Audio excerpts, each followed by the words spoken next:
France Inter.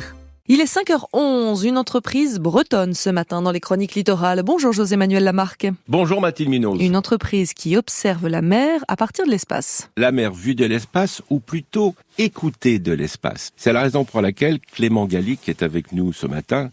Clément Gallic est directeur général et cofondateur de la société Unseen Labs.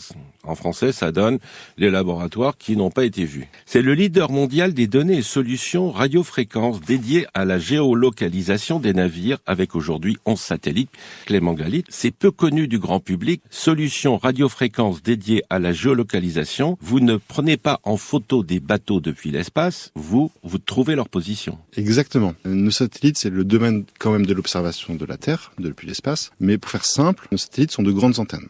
Une fois en orbite, ils déploient des antennes. Il n'y a pas de caméra, il n'y a pas d'appareil photo. Il n'y a pas de caméra, il n'y a pas tout ça.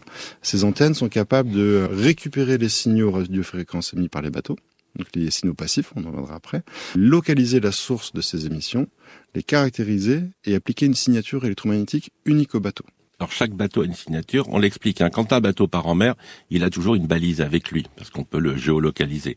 Mais certains ne sont pas très honnêtes, et donc il n'y a pas de balise. Et vos clients, que ce soit le secteur public ou privé, on vous demande de retrouver ces gens pas très honnêtes.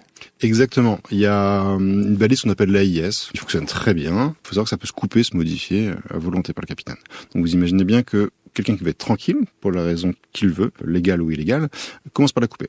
Nous, en fait, on se base pas du tout sur ces balises. On considère que pour faire notre travail, ces balises ne sont pas le bon outil. On considère les autres sources de radiofréquences passives, on les appelle passives, des bateaux. Et c'est grâce à celles-là... Passive, ça veut dire c'est le reflet de l'ensemble du bateau ? Or, passif, ça veut dire que c'est des choses qui sont utilisées de manière courante à bord des bateaux, qui ne sont pas volontairement émises pour être localisées. Un exemple, on ne dit jamais exactement ce qu'on écoute, ce qu'on localise, oui. pour des raisons assez évidentes. Et c'est tout ce qui va émettre des ondes à bord d'un bateau. Tout ce qui émet de l'onde, vous récupérez l'onde et vous pouvez savoir où se trouve le bateau. Et une fois que vous l'avez trouvé, vous lui donnez une identité, donc vous le retrouvez après dans le monde. Vos clients sont dans le monde entier. C'est ça. Aujourd'hui, on est vraiment déployé opérationnellement. Au niveau des marchés, on travaille vraiment dans le monde entier. On a des clients sur tous les continents. Et nos solutions et nos services sont vraiment adoptés par la majorité des acteurs en mer, des gens qui ont besoin de connaître la réalité d'un trafic maritime. Par exemple, la pêche illégale. La pêche illégale est un très gros sujet. C'est un peu le sujet qui réconcilie la partie économique et la partie environnementale. Donc c'est un sujet de protection des océans, mais qui a le bon goût de profiter économiquement au pays. Donc les gens investissent là-dedans.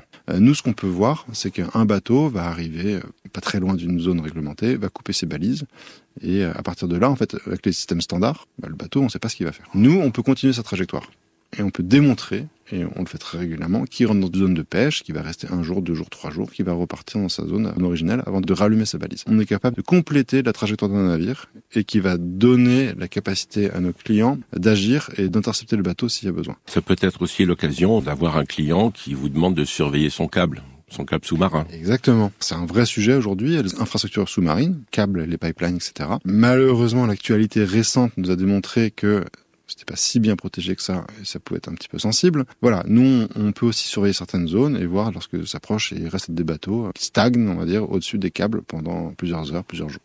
Quand vous signez un bateau, vous lui donnez une identité. Alors, en fait, là, nous, ce qu'on fait, c'est que le premier niveau d'information, c'est vraiment de la localisation sur les sources passives. Après, on peut fusionner nos données avec des données de balise. C'est-à-dire que ce qu'on sait faire, c'est suivre un bateau sur des sources passives et le jour où il allume sa balise AIS, là, vous croisez les informations. On croise les informations. Donc, si je comprends bien, vous êtes une société française très, très, très sensible. On peut dire ça, je pense.